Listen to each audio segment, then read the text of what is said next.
Surgery లేకుండా sciatica, spondylitis, frozen shoulder కి కేవలం 45 నిమిషాలలో నొప్పి లేని అత్యాధునిక చికిత్స ప్రాణ పెయిన్ క్లినిక్. సినిమాను పాన్ ఇండియా స్థాయికి ఎలా తీసుకెళ్లాలి, ఎలా జనాల్లోకి తీసుకెళ్లాలో చేసి చూపించాడు రాజమౌళి. అనిల్ రావిపూడి లేటెస్ట్ మూవీ సంక్రాంతికి వస్తున్నాం పాన్ ఇండియా మూవీ కాకపోయినా ప్రమోషన్ ని కొత్త పుంతలు తొక్కిస్తున్నాడు అనిల్ రావిపూడి. సినిమాకు ఎలా బూస్టప్ ఇస్తున్నాడో ఇప్పుడు చూద్దాం. సంక్రాంతి సినిమా ప్రమోషన్స్ లో వెంకటేష్ మూవీ చేస్తున్న సందడి అంతా ఇంత కాదు. ఒక్కో పాటకి ఒక్కో కాన్సెప్ట్ తో వచ్చి సినిమాను ఆడియన్స్ లోకి ఇంజెక్ట్ చేసేస్తున్నాడు దర్శకుడు. త్వరలో రిలీజ్ అయ్యే 3వ పాటని వెంకటేష్ తో పాడించాడు. హీరో పాడిన పాటకి హైప్ తీసుకొచ్చేలా అనిల్ తనదైన స్టైల్లో తీసిన వీడియో ఎంటర్టైన్ చేస్తోంది. ఈ పాటని తనే పాడతానంటూ వెంకటేష్ వెంటపడి మరీ డైరెక్టర్ ని విసిగించడం, దీంతో అనిల్ భీమ్స్ కి ఫోన్ చేసి హీరోతో పాడించమని చెప్తాడు. ఇలా థర్డ్ సాంగ్ వీడియో సరదాగా సాగింది. సంక్రాంతి బరిలో 3 సినిమాలు వస్తున్నాయి. రామ్ చరణ్ గేమ్ చేంజర్, బాలకృష్ణ డాకు మహారాజ్ పోటీ పడుతున్నాయి. వీటిని తట్టుకొని నిలబడ్డానికి సంక్రాంతికి వస్తున్నాం ప్రమోషన్ పై ఎక్కువ కాన్సన్ట్రేషన్ చేశాడు దర్శకుడు. ఫస్ట్ సింగిల్ రిలీజ్ టైంలోనూ ఇలాగే వీడియో రిలీజ్ చేసి రమణ గోగులకు గ్రాండ్ కంబ్యాక్ ఇచ్చాడు అనిల్ రావిపూడి ఇప్పటి వరకు 7 సినిమాలు తీస్తే గతంలో ఎప్పుడూ లేని విధంగా ప్రమోషన్ పై ఎక్కువ ఫోకస్ పెట్టాడు. ఇప్పటికే రిలీజ్ అయిన 2 పాటలు కూడా చార్ట్ బస్టర్స్ కావడంతో వెంకీ పాడిన పాట ఎలా ఉంటుందన్న ఆసక్తి నెలకొంది. వెంకటేష్ పాడడం కొత్తేమీ కాదు. ఫస్ట్ టైం గురు సినిమాలో జింగిడి జింగిడి సాంగ్ పాడాడు. సంతోష్ నారాయణ్ వెంకీలోని సింగర్ ని బయటకు తీసుకురాగా ఈసారి భీమ్స్ మ్యూజిక్ డైరెక్షన్ లో పాడాడు. హీరో పాడితే ఆ సినిమాకి ఎక్స్ట్రా ప్రమోషన్ వచ్చినట్టే. నవీన్ పోలిశెట్టి సినిమా అనగనగా ఒక రాజు టీజర్ ని 2022 సంక్రాంతికి రిలీజ్ చేశారు.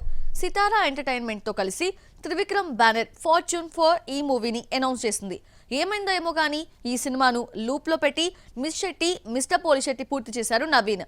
2 ఏళ్ల తర్వాత షూటింగ్ మళ్లీ మొదలైనా చాలా మంది మారిపోయారు. 2 ఏళ్ల క్రితం ప్రకటించిన ఇద్దరు ప్రెజెంట్ వర్క్ చేయడం లేదు. ఆ ప్లేస్ లోకి కొత్తగా వచ్చిన వాళ్ళెవరో చూద్దామా. మిస్ శెట్టి మిస్టర్ పోలిశెట్టి తర్వాత అనగనగా ఒక రాజు షూటింగ్ కి రెడీ అవుతున్న నవీన్ యాక్సిడెంట్ కి గురయ్యాడు. పూర్తిగా కోలుకున్న నవీన్ షూట్ లోకి అడుగుపెట్టాడు. హీరో బర్త్డే సందర్భంగా ప్రీ వెడ్డింగ్ వీడియోని రిలీజ్ చేస్తే ఈ కుర్రా హీరో తనదైన స్టైల్లో నవ్వించాడు. 2 ఏళ్ల గ్యాప్ లో డైరెక్టర్, మ్యూజిక్ డైరెక్టర్ మారిపోయారు. టైటిల్ అనౌన్స్ చేసినప్పుడు దర్శకుడిగా కళ్యాణ్ శంకర్ పేరు కనిపించింది. లేటెస్ట్ వీడియోలో దర్శకుడు మారిపోయి ఈ ప్లేస్ లోకి మరో డైరెక్టర్ మారి వచ్చాడు. అలాగే తమన్ ప్లేస్ లోకి మిక్కీ జె మేయర్ వచ్చాడు. త్రివిక్రమ్ నిర్మాతగా ఉన్న ఈ సినిమాకి ఆస్థాన మ్యూజిక్ డైరెక్టర్ తమన్ చేంజ్ కావడం విశేషం. 2 ఏళ్ల క్రితం అనగనగా ఒక రాజుని ప్రకటించినప్పుడు హీరోయిన్ ఎవరో చెప్పకపోయినా రీసెంట్ గా శ్రీలీల పేరు వినిపించింది. అన్స్టాపబుల్ షోకి నవీన్ తో పాటు శ్రీలీల రావడంతో ఈ జంట కన్ఫర్మ్ అయిందనుకుంటే ఇదే బ్యానర్ లో వచ్చిన లక్కీ భాస్కర్ హిట్ కావడంతో లక్కీ హీరోయిన్ మీనాక్షి చౌదరిని తీసుకున్నారు మేకర్స్. హిందీ ఆడియన్స్ పుష్ప 2 తప్ప మరో సినిమాను చూడము అంటున్నారా? హిందీలో క్రేజీ మూవీ రిలీజ్ అయినా డబ్బింగ్ మూవీ పుష్ప 2నే చూస్తామంటున్నారు. పుష్ప 2 రిలీజ్ అయిన 3 వారాల తర్వాత వచ్చిన స్ట్రైట్ హిందీ మూవీకి ఎదురు దెబ్బ తప్పలేదు. ఎలాగో ఇప్పుడు చూద్దాం. పుష్ప సినిమా నార్త్ లో సూపర్ హిట్ కావడంతో పుష్ప 2 హిందీలో మోస్ట్ అవైటింగ్ మూవీగా రిలీజ్ అయింది. పుష్ప 2ను తట్టుకోలేక డిసెంబర్ 6న రావాల్సిన చావా రిలీజ్ వాయిదా పడింది. పుష్ప 2 వచ్చిన 3 వారాల తర్వాత బేబీ జాన్ ను రిలీజ్ చేస్తే చావు దెబ్బ తప్పలేదు. కొత్త సినిమా బేబీ జాన్ కంటే డిసెంబర్ 5న వచ్చిన పుష్ప 2కే కలెక్షన్స్ ఎక్కువ రావడం షాక్ ఇస్తోంది. తమిళంలో హిట్ అయిన తేరీకి రీమేక్ గా దర్శకుడు అట్లీ బేబీ జాన్ ను నిర్మించాడు. కీర్తి సురేష్ ఈ మూవీతో హిందీలోకి అడుగుపెట్టింది. పెళ్లైన వారానికే ప్రమోషన్స్ లో పాల్గొని సందడి చేసినా ఎన్నో ఆశలు పెట్టుకున్న మహానటికి ఫ్లాప్ తప్పలేదు. మొదటి రోజు 9 కోట్ల నెట్ కలెక్ట్ చేస్తే పుష్ప 2 15.50 కోట్లు కలెక్ట్ చేసింది. ఇక గురువారం రోజు బేబీ జాన్ వసూళ్లు 5 కోట్లకి పడిపోతే పుష్ప 2 మాత్రం 9 కోట్లతో స్టడీగా రన్ అవుతోంది. పుష్ప 2 22 రోజులకి వరల్డ్ వైడ్ గా 1719 కోట్లు దాటింది.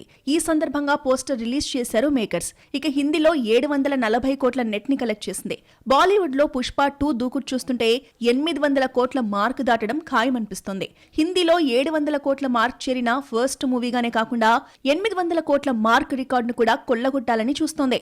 పుష్ప 2 ముందు 2 రికార్డ్స్ ఉన్నాయి. బాలీవుడ్ లో 800 కోట్ల మార్క్ తో పాటు బాహుబలి 2 పేరు మీదున్న 1800 కోట్ల రికార్డ్ కూడా ఉంది.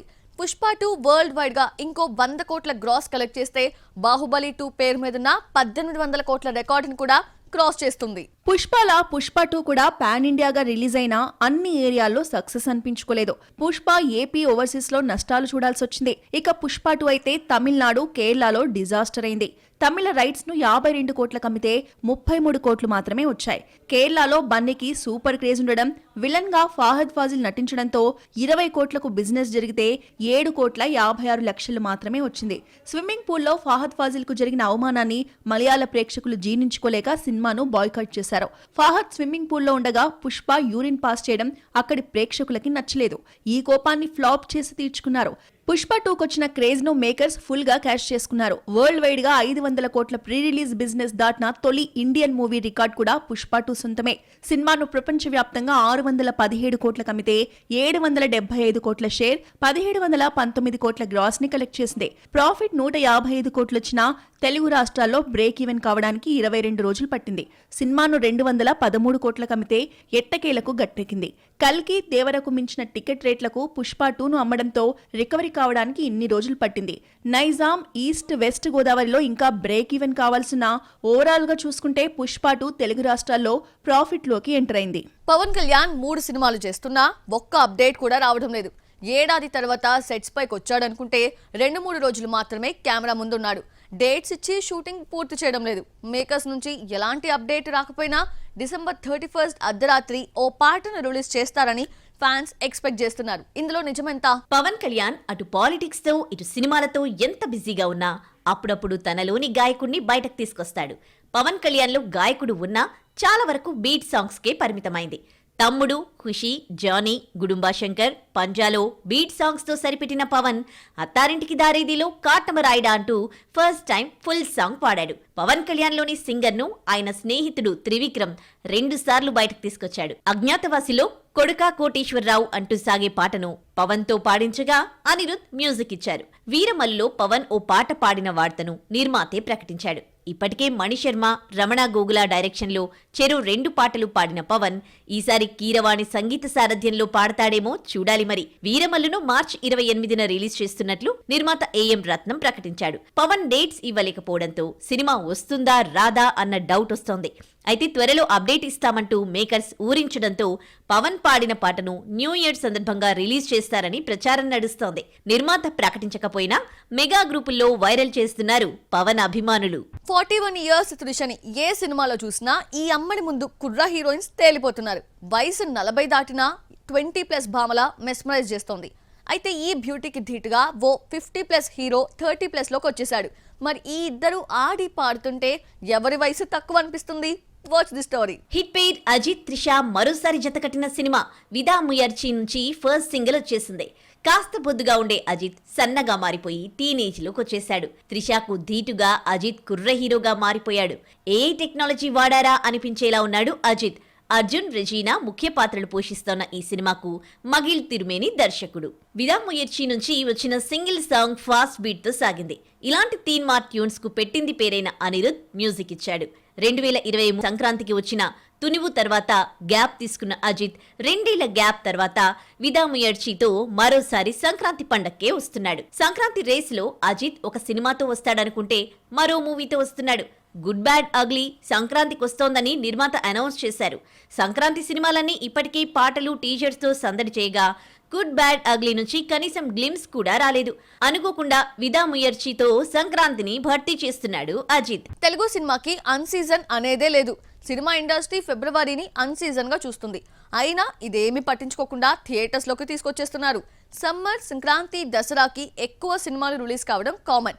ఎప్పుడూ లేనిది అన్ సీజన్ ఫిబ్రవరిలో వస్తున్న సినిమాలేంటో చూద్దామా? ఏ సినిమా రిలీజ్ అయినా స్టూడెంట్స్ కు బాగా నచ్చితే 1-2 సార్లు చూస్తారు. సినిమాను సూపర్ హిట్ చేస్తారు. అయితే మార్చ్ నుంచి ఎగ్జామ్స్ ఉండడంతో ఫిబ్రవరి అంతా ప్రిపరేషన్ లో మునిగిపోతారు. దీంతో సినిమాపై పెద్దగా ఆసక్తి చూపరు. కానీ 2025 ఫిబ్రవరిలో 5-6 క్రేజీ మూవీస్ రిలీజ్ అవుతున్నాయి. ముందుగా ఫిబ్రవరి 7న తండేల్తో చైతు వస్తున్నాడు. సంక్రాంతికి రావాల్సిన తండేల్ కాంపిటీషన్ నుంచి తప్పించుకుంది. బన్నీ ఇన్సిడెంట్ తో తండేల్ ప్రమోషన్ తగ్గినా ఫిబ్రవరి 7న రావడం ఖాయం. తండేల్ వస్తున్న ఫిబ్రవరి 7నే తండ్రి కొడుకులు బ్రహ్మానందం, గౌతమ్ నటించిన బ్రహ్మ ఆనందం రిలీజ్ అవుతోంది. ఇక వాలంటైన్స్ డే సందర్భంగా మరో 2 సినిమాలు లైలా, తమ్ముడు వస్తూ ఉన్నాయి.